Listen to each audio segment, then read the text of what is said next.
Coming up, I want to discuss the No Kings protests around the country this past weekend and also the mystery surrounding this Tim Walz political appointee who shot two Democratic elected officials. I'll examine the Israeli strike on Iran in the context of an emerging anti-Israel faction on the MAGA right. And bestselling author Joel Rosenberg joins me from Jerusalem. He's going to talk about what's happening on the ground and also the morality of preemptive action against Iran. Hey, if you're watching on X, YouTube, or Rumble, listening on Apple or Spotify, please subscribe to my channel. Hit the subscribe, the follow, the notifications button. I'd really appreciate it. This is the Dinesh D'Souza podcast.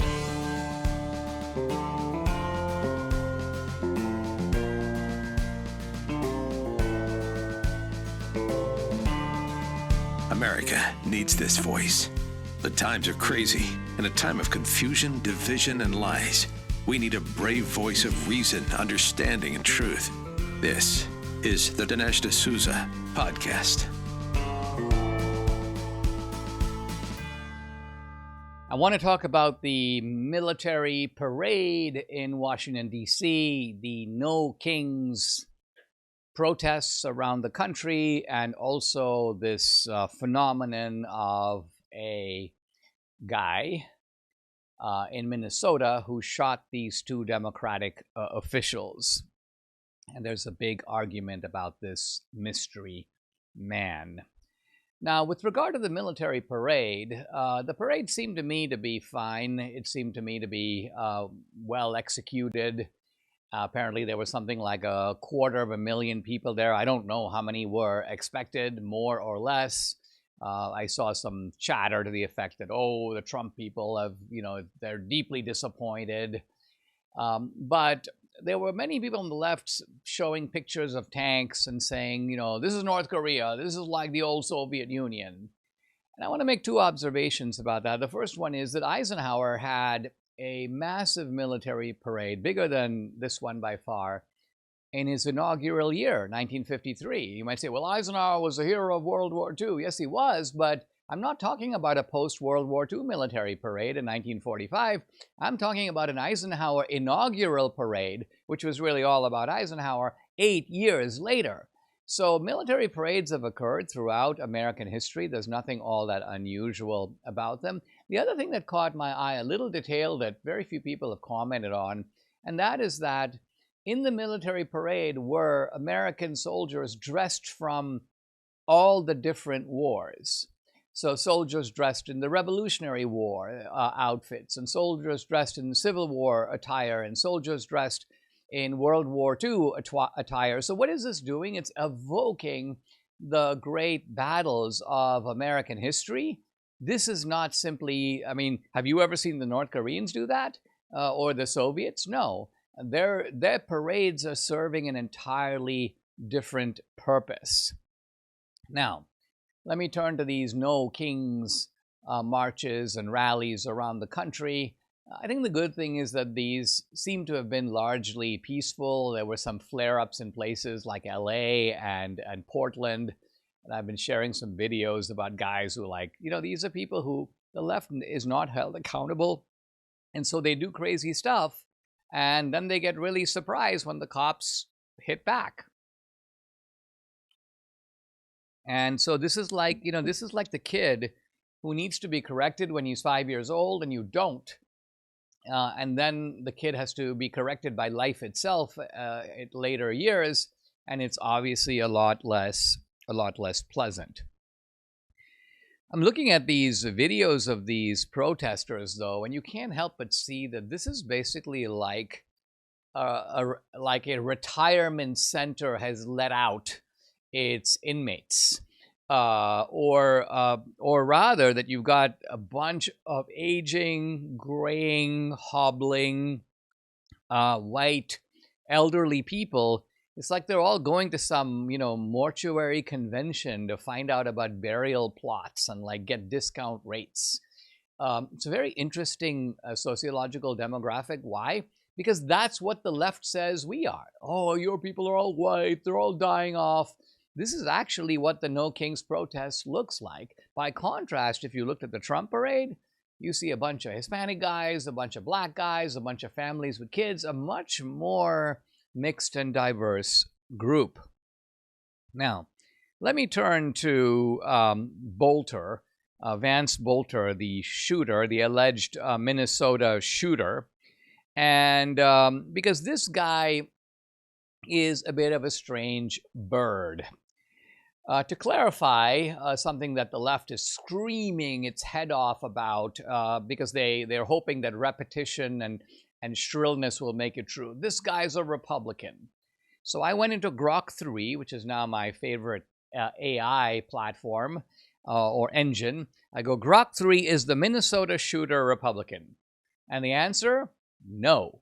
The guy was registered as a Republican in the early 2000s, but, quote, subsequent state documents listed his political affiliation as none or other, and a 2020 report stated, quote, no party preference. Not only that, but this dude was appointed to the Workforce Development Board in 2019 by none other than Tim Walz. Now, the left goes, well, that can't be true because Tim Walz was evidently on this guy's hit list. There's a claim that this guy had a bunch of people on his hit list, including Tim Walz.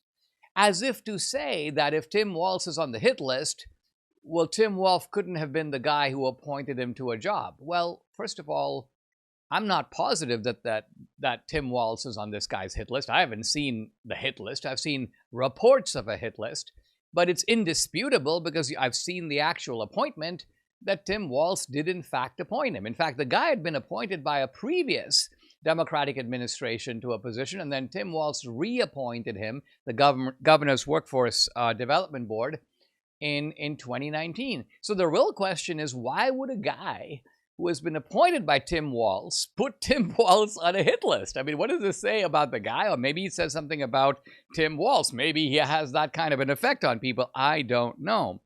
The one thing we do know, there's a lot of like bogus information.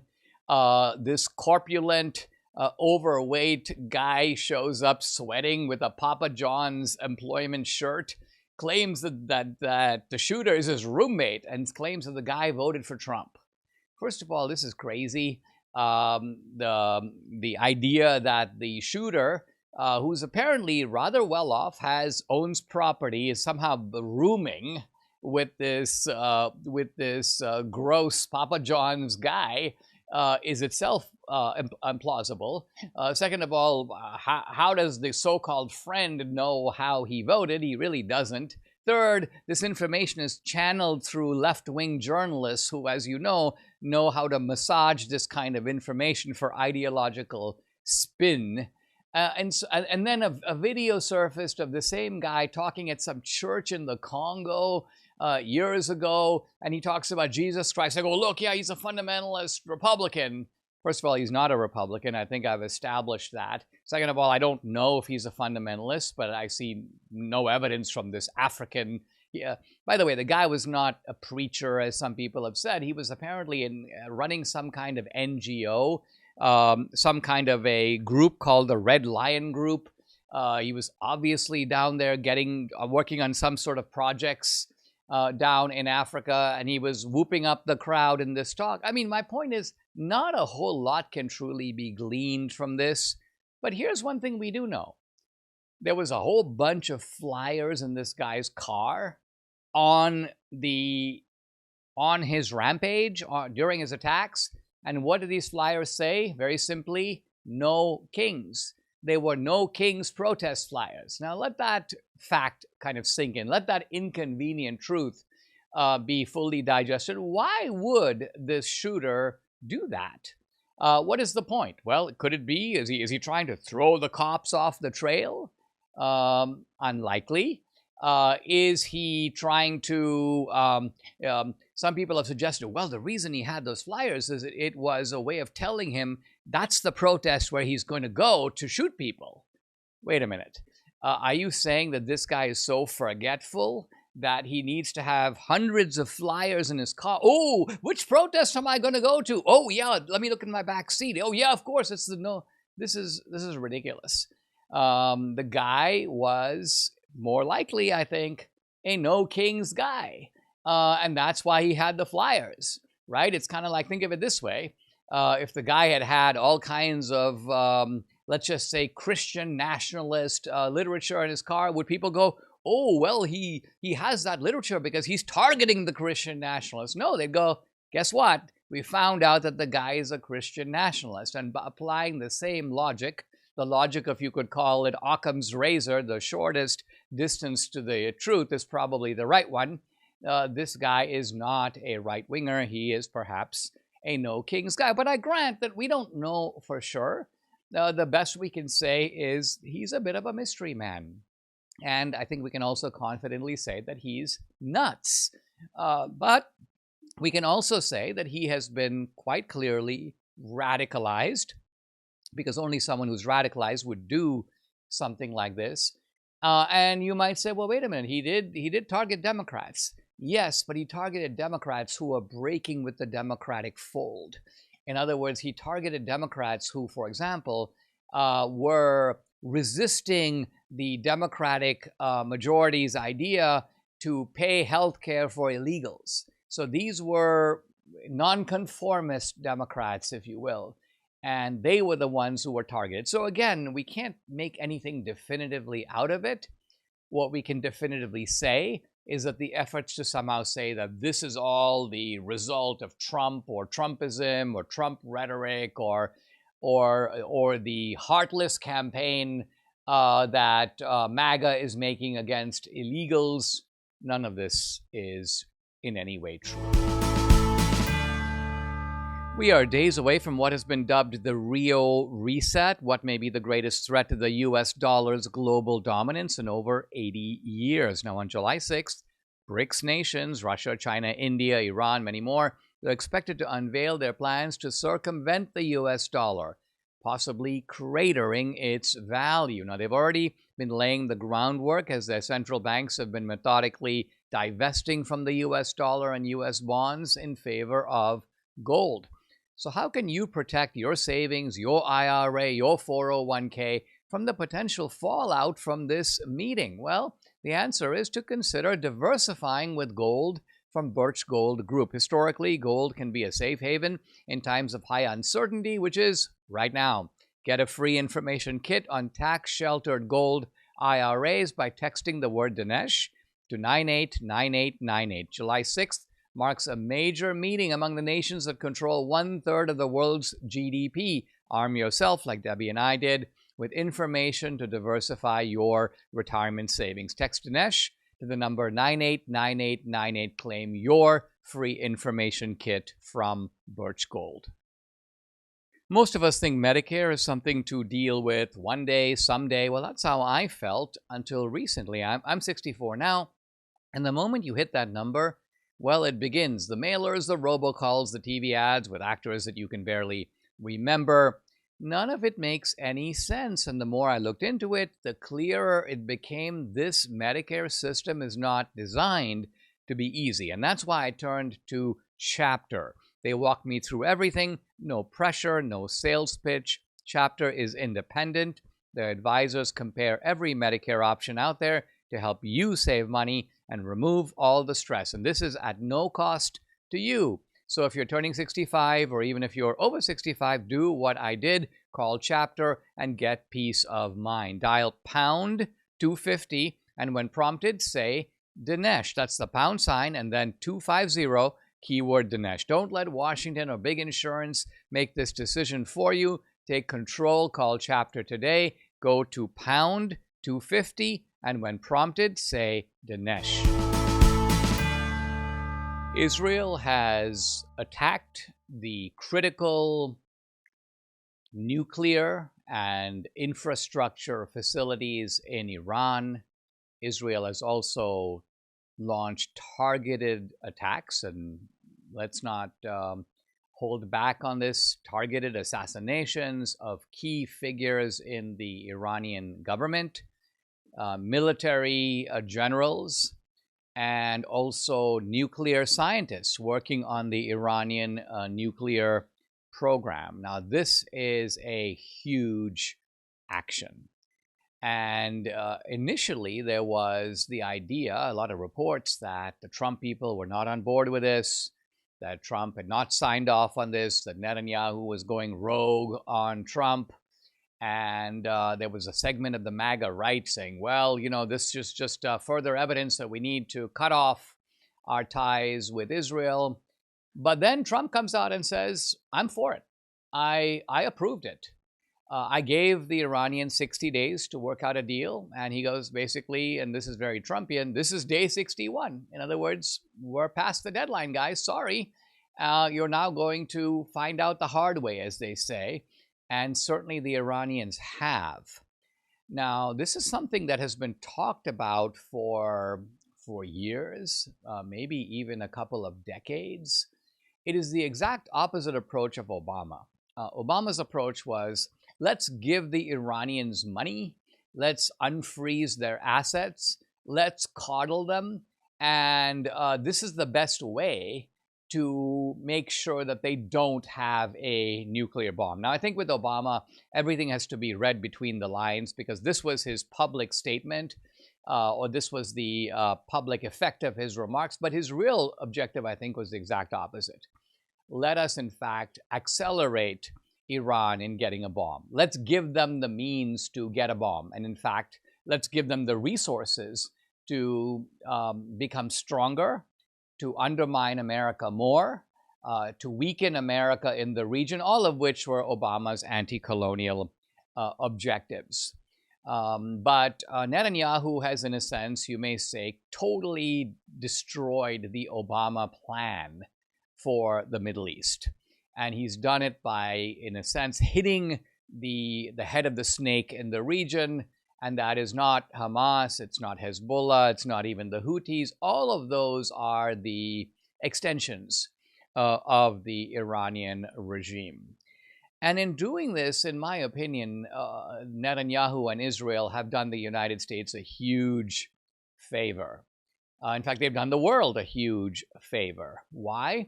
Because while there are other nuclear-tipped regimes, there is none that is more dangerous, certainly more dangerous to us in its willingness and determination to destroy us than Iran.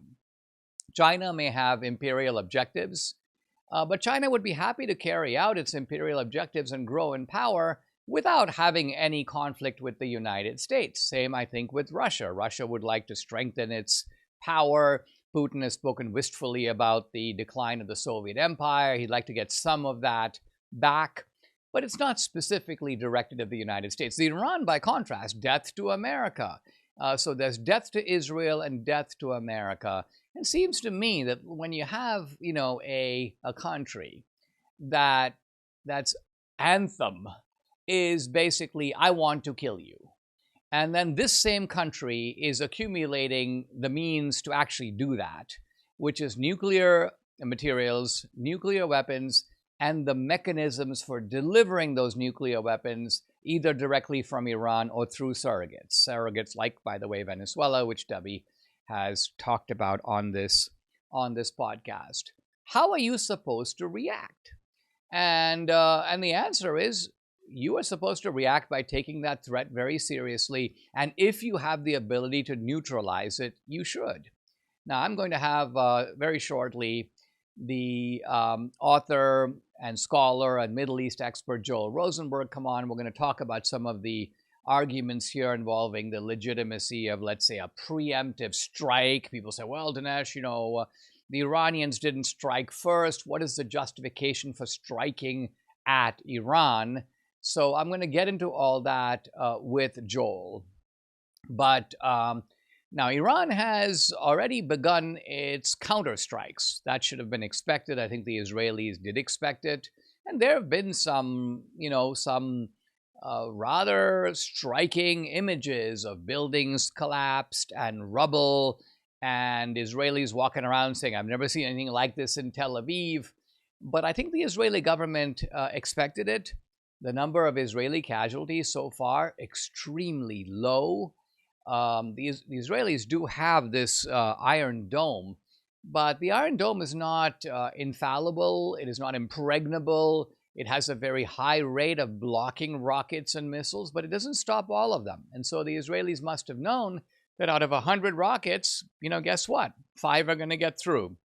They're going to land, and there are people who are going to be killed.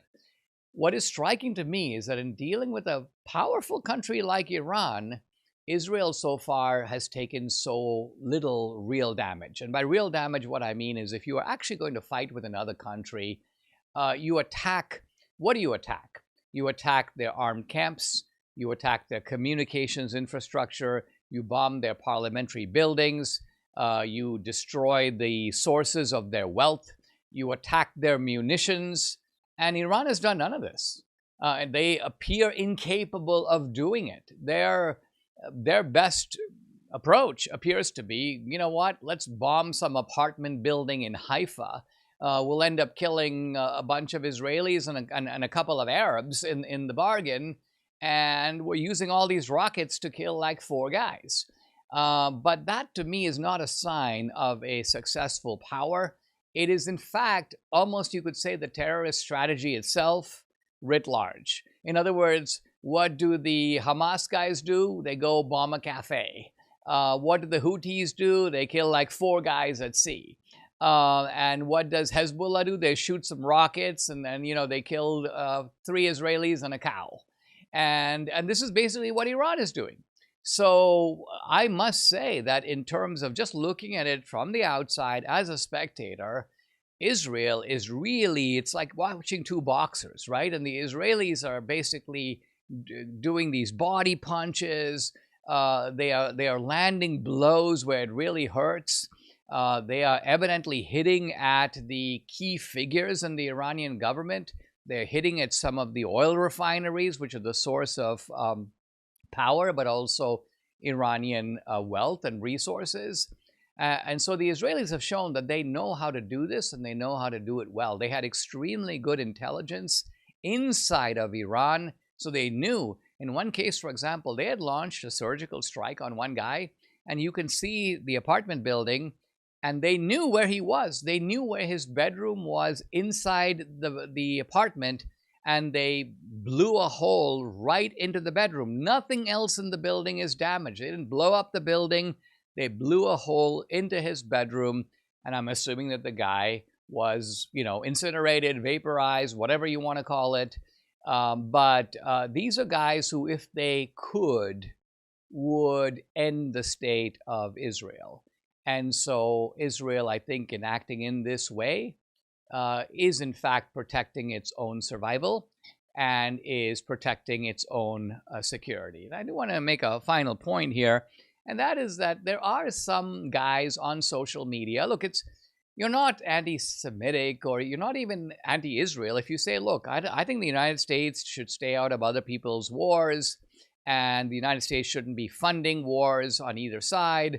And this applies equally to the Ukraine war. It applies equally to what's happening with Israel and Iran, or Israel and Hamas. We just should stay out of it. I don't agree with that position, because I think that there are times when the United States does need to get involved. I'm not saying get involved by sending troops. And by the way, the issue of the United States sending troops has not even come up. No one has even suggested it. Israel hasn't asked for it. And so I find it really amusing that you've got these guys on, on X and other social media platforms. They're like, 52 years old. They haven't been to the gym in 300 days. They're sitting on their couch, basically, pontificating. They're like, I refuse to go die for Israel. Nobody's asking you to go die for Israel. They wouldn't want you. You're not exactly IDF material. Nobody's going to send you to Iran to fight. This is just a kind of whining that you're doing without any comprehension of the realities on the ground. So I think Trump, of all people, recognizes all this very clearly. Trump is not the isolationist that he is sometimes portrayed to be. Trump does want peace. He doesn't want war, but he also recognizes that sometimes force is necessary. In fact, there are some reports even now that the Iranians are making back-channel inquiries through the United States. Hey, we'd like to sit down with Israel and make a deal. So it may very well be that we will get peace, but not the way that the isolationists expected.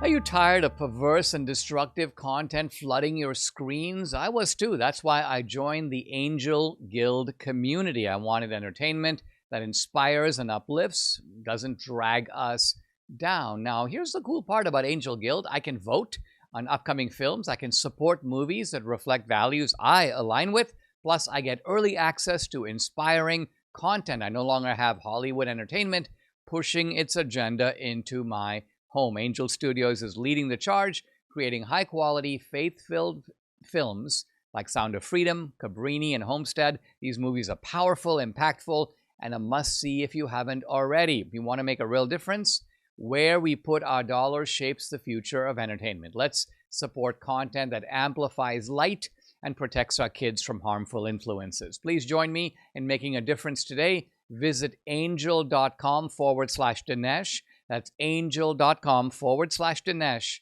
to join the Angel Guild now. Guys, Mike Lindell is in a big election case right now, and he really needs our support. Mike, we all know him. He has a passion to help everyone get the best sleep of your life, and he didn't stop just by creating the best pillow. He also created the best bed sheets ever. These look and feel great, which means an even better night's sleep for me, which is crucial for my busy schedule. Mike is offering the best deal on his Giza Dream bed sheets. Any size, any color, just $49.98. That's right, you can get kings, queens, cal kings, split kings.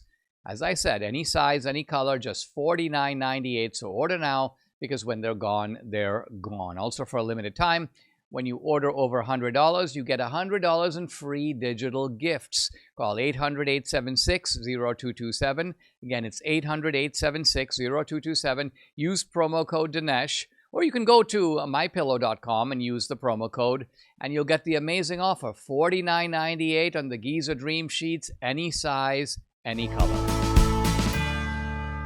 Guys, with everything happening between Israel and Iran, I'm delighted to say that I've got Joel Rosenberg, the editor-in-chief of All Israel News. Joel is a best-selling author of 13 novels and 5 nonfiction books. He's also founder and chairman of the Joshua Fund. We're talking to Joel from Jerusalem, and you can follow him on X at Joel C. Rosenberg, or the website, joelrosenberg.com. His latest novel, by the way, The Beijing Betrayal. Joel, welcome. Thanks for joining me, and thanks for joining me at really short notice. You're in Jerusalem. I see on social media all these images of silhouettes of rockets coming across the dark sky. I then see images of rubble and people walking around kind of surveying the rubble. Can you give us a little bit of an on-the-ground sense of what is happening in Tel Aviv and in Jerusalem right now? Absolutely, Dinesh. Great to be with you. Thank you for inviting me back. Always happy to be your Middle East correspondent. And we've covered a lot of ground over the last 20 or 21 months, but we are at the most dramatic inflection point in the history of the Middle East in the modern era.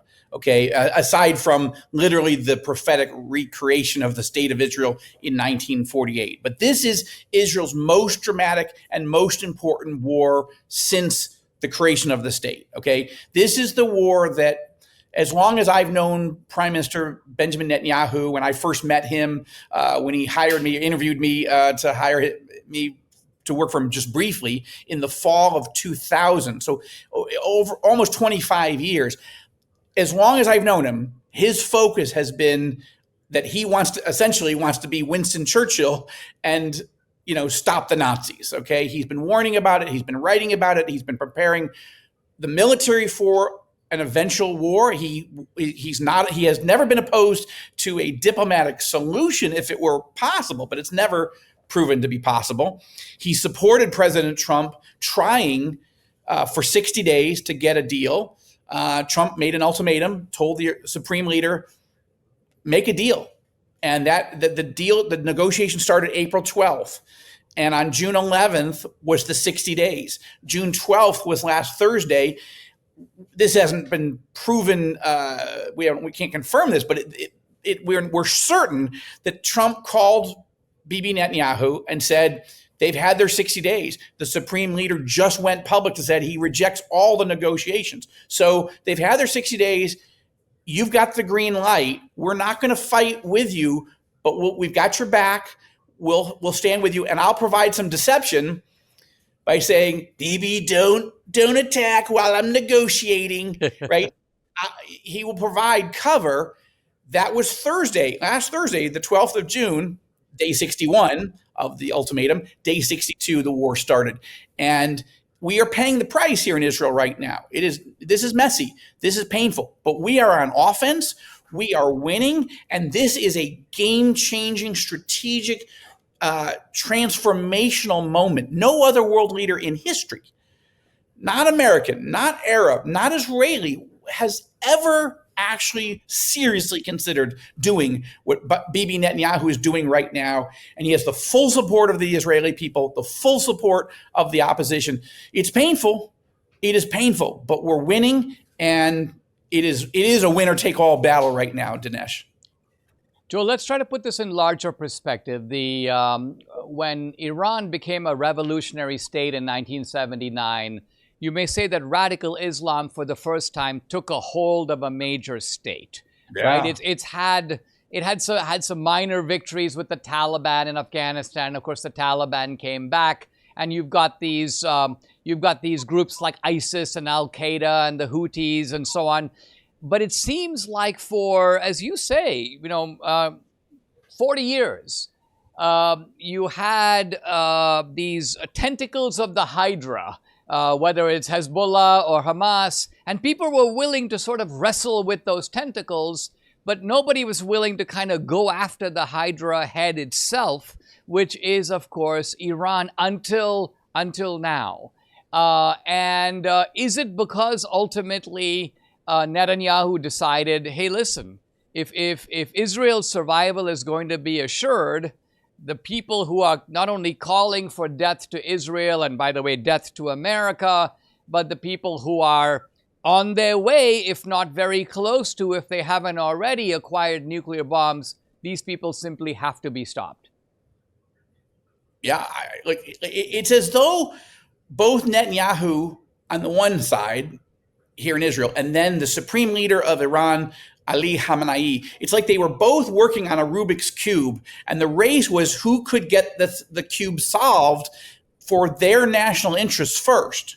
Okay, and I wouldn't even say for Iran it's national interest. I think it's an apocalyptic genocidal death cult that has nothing to do with the nation. But just keeping the analogy, it was a race who could figure out the Rubik's Cube.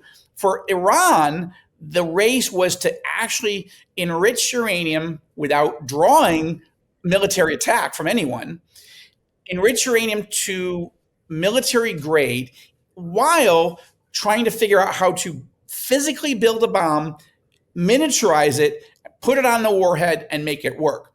Now, personally, I believe, based on my reporting, that while Iran has never tested a nuclear weapon yet, they were buying data from North Korea. North Korea is starving. Their economy is in a horror show. Iran had money. They didn't have the bomb. North Korea has the bomb. They don't have any money. And it was a match made in hell. And so what you were doing is I believe Iran has all the data they need. Now, you still have to test it, right? It still has to work. But I think that's where the aggression with which Iran was using the negotiations with Trump to break out with more and more enriched uranium put Netanyahu in a position where he had to make a decision. Now, that's the Iran side. Now, the Israel side, the Netanyahu side, you'll recall, Dinesh, that in 2012, Netanyahu was ready to bomb Iran then because of how dangerous it was. And his rival, Netanyahu's political rival, was a man named Ehud Barak. Ehud Barak defeated Netanyahu in 1999 to become the prime minister. Then Bibi was able to come back and then recruited Barak to be his defense minister. The two of them, unlikely allies, admittedly, they were ready to pull the trigger because based on the technology then and Israel's Israel has much better technology 13 years later. But what we had then, what they had then, Netanyahu and his chief rival were ready to go. But who wasn't? Barack Obama. And Joe Biden. So Bibi has been trying to figure out how to stay ahead of Iran, but how to get an administration to support him, to get all the missiles, the missiles to shoot down Iran's missiles in place, to get everything else, infrastructure in place without waiting too long. And then Trump came into power in January, and Bibi's like, finally, we're there, we're ready. We're 20 months, or at that point, 15 months into a war with Iran, but Iran's getting closer and closer and closer. And Bibi's hands were tied by Biden, who absolutely forbade him to take any strong, decisive military action against the Iranian regime. But then Trump surprised Bibi and said, no, I'm going to negotiate. So Bibi used the last 60 days to finish off the cube, making the case of Trump, fine. I wish you weren't going that route, but I understand it. But as long as you'll give me the freedom of movement the moment this doesn't work, because it's not going to work.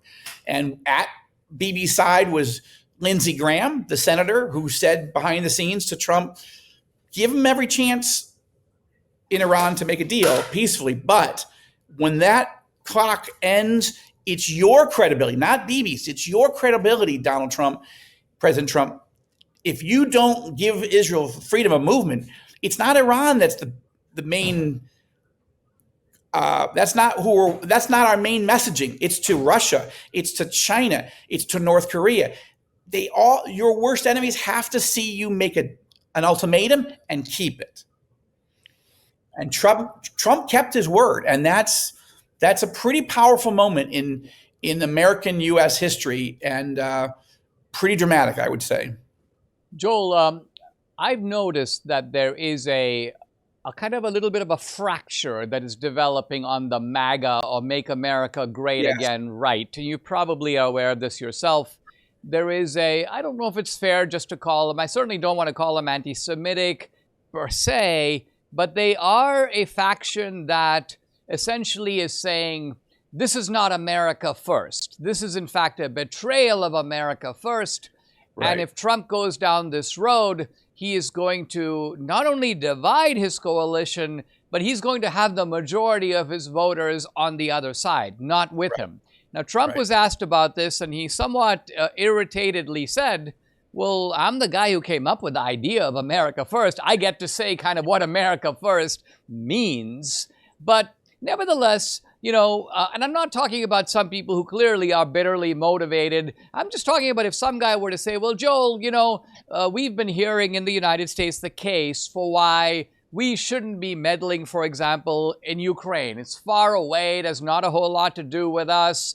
And we wish them well, but really what we want is we just want that all to stop. What is the case that you would make to Americans who have these anxieties, have these doubts, to say to them that, you know what, this is something that is not only good for Israel, but what Israel has done is really good for the United States and perhaps even just good for the world? Yeah, that's a great question, Dinesh, and it's super timely. I actually just wrote a column on Saturday, Tucker Trashes Trump. Is about Tucker Carlson, who, yes, I would put him in a different category. He's not Kanye West. He's not Candace Owens, okay? I've got serious concerns about how Tucker approaches foreign policy, but he's not an anti-Semite. I can't draw that conclusion based on the data that I see. But here's the question. Tucker Carlson is arguably the most influential person in Trump's orbit that hates the idea that Trump would stand with Israel in an Israeli attack on the Iranian nuclear and ballistic missile systems. And Trump and Tucker has trashed Trump publicly. And so yes, I'm a dual US Israeli citizen. So let me take my Israeli hat off for a moment. I've got 2 of my 4 sons have already served in the Israeli Defense Forces.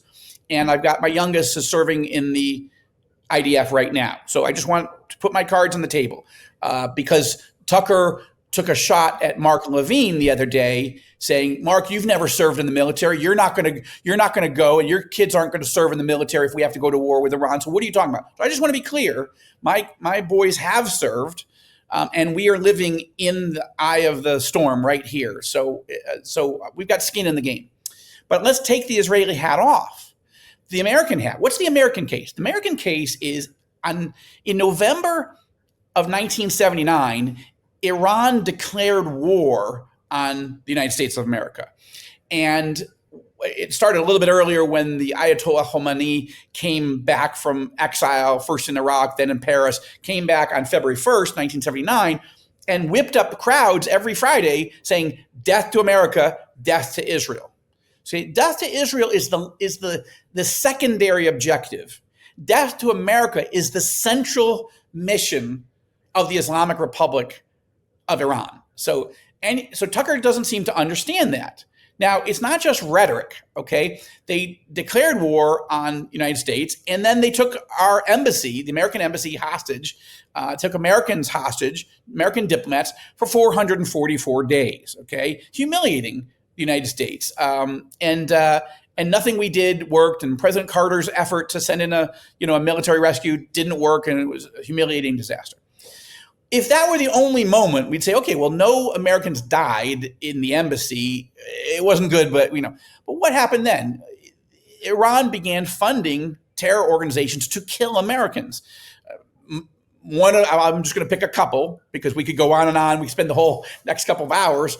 But most dramatically, perhaps, when Iran funded Hezbollah, their terror arm in Lebanon, to attack the U.S. Marine barracks in Beirut, killing 241 Americans and humiliating President Reagan as Reagan pulled all U.S. forces out of Lebanon. That was a disaster.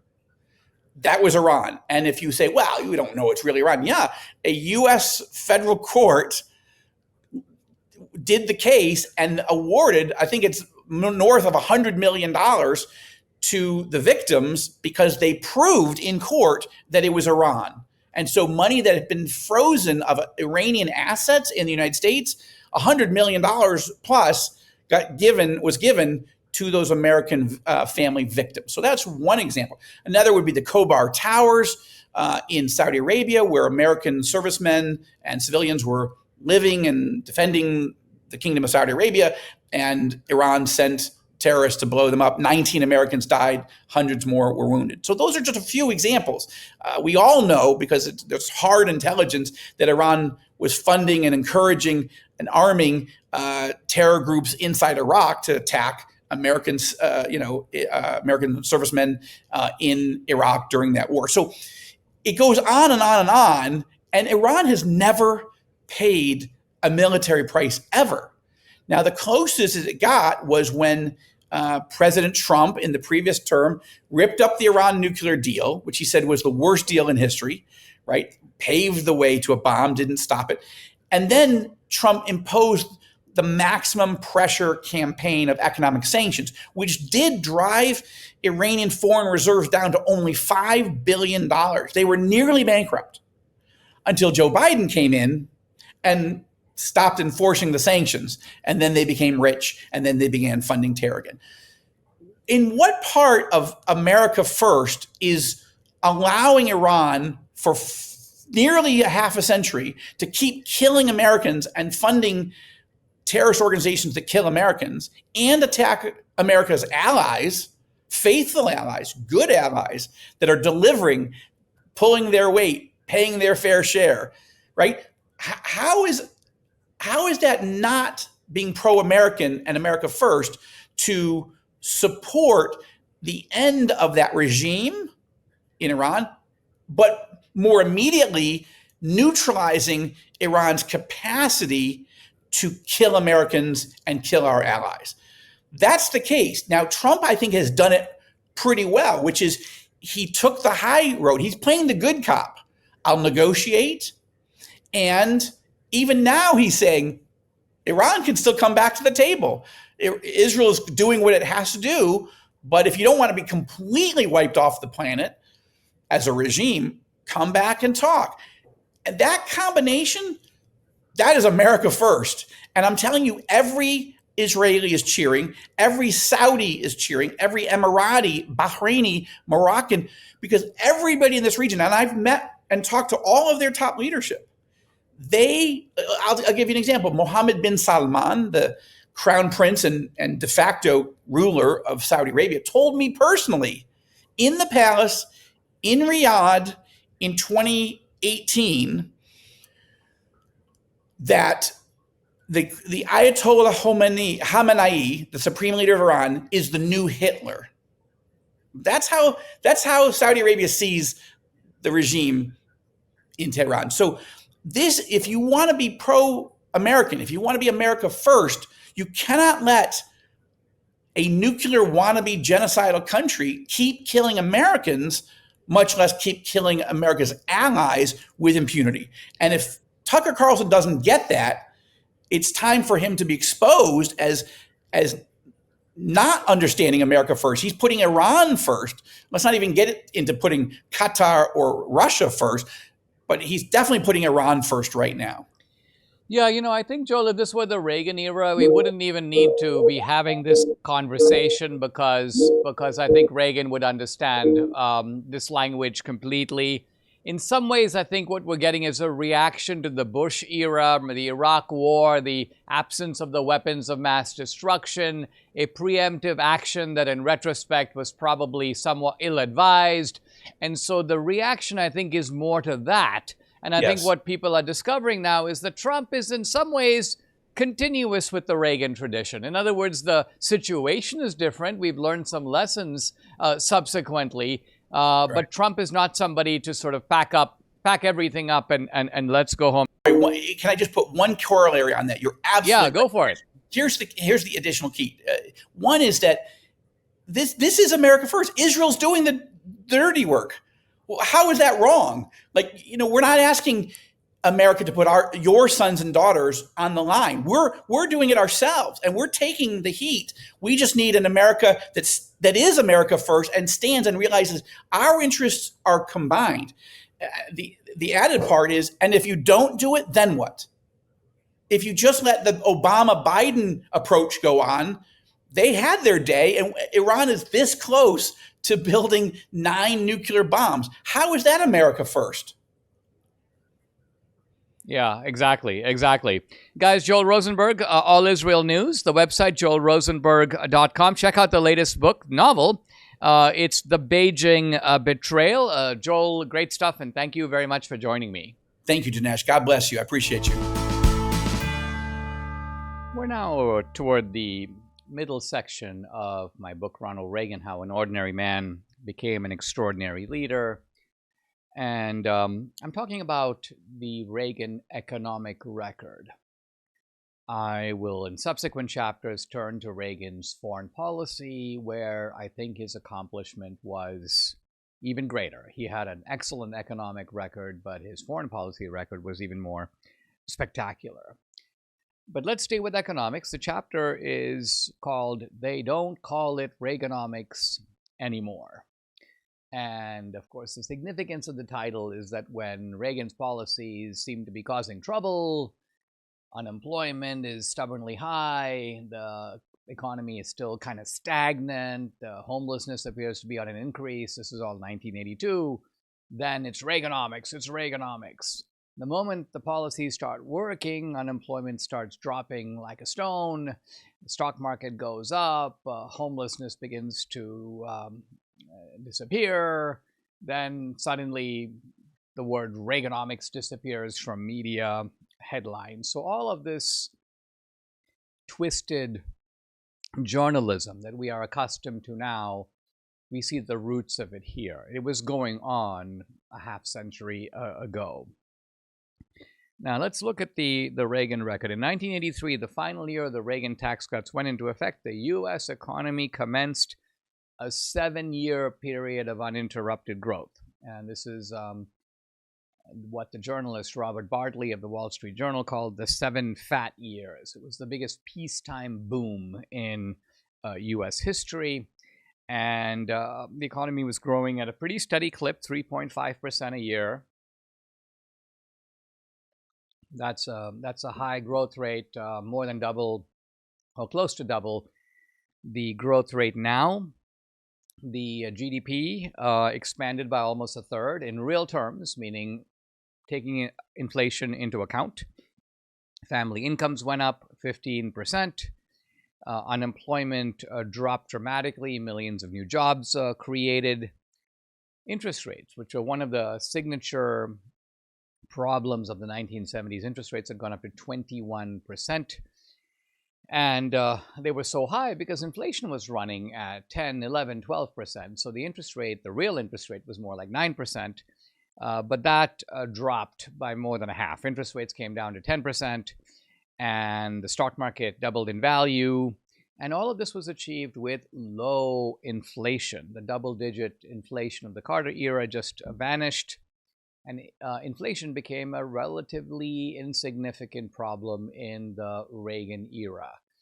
In fact, it stayed low through the 1990s. Inflation only began to perk up in this century, and then to accelerate after the 2008 crash, but even more so under Biden, where the inflation rate, I believe, hit 9%.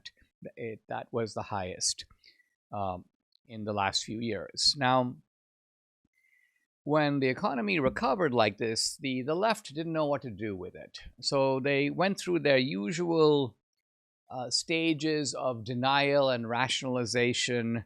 So first they were like, there's no recovery. Oh no, it's an optical illusion. And when it became obvious that there was a recovery, the economic historian Robert Dallek goes, it has little to do with Reaganomics. Wait, so when things were going badly, it was Reaganomics. But now that they're going well, it's little to do with Reaganomics. And he is at least using the word Reaganomics. Pretty soon we'll see that they don't call it Reaganomics anymore. Then, in another familiar fashion, the economists, the liberal economists, start saying this is a very Keynesian recovery. When you cut taxes, of course, a lot of money gets released into the economy, and this causes the economy to grow because there's more money in the economy. Now, first of all, this is not really true, because when you have taxes, the government gets the money. When the government cuts taxes, the money is transferred from the government to the guy who's paying the taxes. It's not as if new money is created. The money is simply spent by one guy instead of another guy. It's spent by you and me, our own money, instead of being spent by the government. So where's the new money? Where is this Keynesian impetus for the recovery? There is none. And not only that, but none of these so-called Keynesian economists predicted the recovery. If it was so obviously a Keynesian recovery, why didn't you call it before it happened? So the other thing about Keynesianism, if you remember, I told you that it predicted, in fact, it insisted upon an inverse relationship between inflation and unemployment. If you get high inflation, you are going to have low unemployment. If you get high unemployment, you will have low inflation and unemployment run in opposite directions, so to speak, a kind of seesaw. But in the 1980s, we had the best of all worlds: low inflation, low unemployment. The two are not running opposite to each other, so the Phillips curve was discredited. Now, needless to say, when Reagan ran in 1984 against Walter Mondale, it was no contest. Reagan won 49 states. This is an accomplishment almost unimaginable today. And yet, in that era, Nixon had won 49 states in 1972 against George McGovern, who only won the state of Massachusetts. In 1984, Mondale won his home state, which was Minnesota. Now, Reagan was at the White House Correspondents' dinner, and he approached his success with his usual aplomb and coolness. He goes, don't worry, guys. He's talking to the media. He goes, it's my job to solve the country's problems. It's your job to make sure no one finds out about it. So He's making a gentle poke at the liberal media. And notice again the difference between the way Reagan treats the media and Trump. Trump goes on the rampage against these guys, attacks them, calls them out by name, insults them. In other words, he does to them what they do to him. Reagan did not do that. What Reagan would do is Reagan sort of was above the fray. He treated these people as Lilliputians, not worthy of his retaliation in the same mode. Reagan defines a Keynesian economist as someone who sees something happen in practice and wonders if it can work in theory. And then it was Reagan, of course, who coined the phrase. He goes, the best sign that our economic program is working is they don't call it Reaganomics anymore. Now, one of the interesting things about the left is that their strategy is to turn all positives into negatives. And so once the left had to take stock of the fact that they couldn't say that the economy isn't growing, and they couldn't say that things aren't working, and they couldn't say, hey, look at the unemployment rate, or look at the stock market, or look at this. There was nothing for them to point to. And so they had to pivot in a very creative way. And you have to give the left credit for this. They know how to do this very well. They suddenly decided, let's denounce the, quote, era of greed. And so you had movies like Wall Street, greed is good, and inequality, because whenever things are booming, it follows that some people do better than others. And not only that, gaps begin to appear. That gaps that might be big become even bigger. Think of it something like this. If you have $1 million and I have $100,000, that's, let's just say, our net worth. And it's a massive economic boom, and both of us are able to double our resources. Well, now you have $2 million and I have $200,000. So the gap between you and me, which used to be $900,000, is now $1.8 million. Inequality has increased. Of course, we're both better off, and none of us are complaining, and it's been an economic boom. But inequality becomes a big issue in the 1980s. Reagan, of course, is unruffled by all this. In the '84 campaign, Mondale made economic inequality one of his big themes. And Reagan didn't even bother to answer him, because Reagan was like, everybody's doing well. A rising tide lifts all boats. And so if there's inequality, kind of who cares? Andrea Mitchell of NBC News cornered Reagan at one point, and she says to him, what do you think of Mondale's charges? Reagan goes, I think he should pay them. So this is very much Reagan in his kind of witty, dismissive mode, and he doesn't even feel the need to refute Mondale's charges. Now, it is worth pointing out that when I said a moment ago, invoking, by the way, John F. Kennedy, a rising tide lifts all boats, there is an exception to that rule, and that is a rising tide lifts all boats if they are in the water. So if boats are not in the water, they're not going to be lifted up, are they?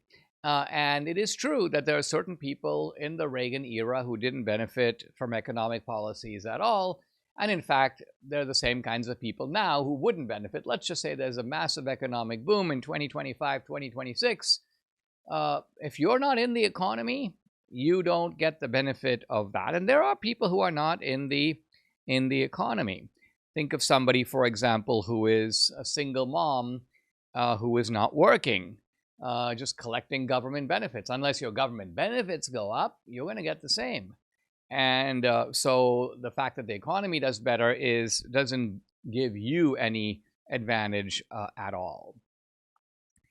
When we pick it up tomorrow, I want to talk about a second issue that has become a real problem in our time. It began to occur in the Reagan era, and we want to devote some careful attention to it. This is the problem of the disappearing middle class. And what I want to show tomorrow is that there is an aspect of the disappearing middle class, we saw this in the Reagan years, that is perfectly fine. There's nothing wrong with this middle class breaking up as it did in the 1980s. But what has happened subsequently in the 1990s and all the way to now is a second factor that has come into play. This is a post-Reagan factor, very bad for the middle class, and that is the problem that in a way helped to create the Trump phenomenon, helped to create MAGA. So all of this is a way of understanding how we got from the Reagan era to now. Subscribe to the Dinesh D'Souza podcast on Apple, Google, and Spotify, or watch on Rumble, YouTube, and SalemNow.com.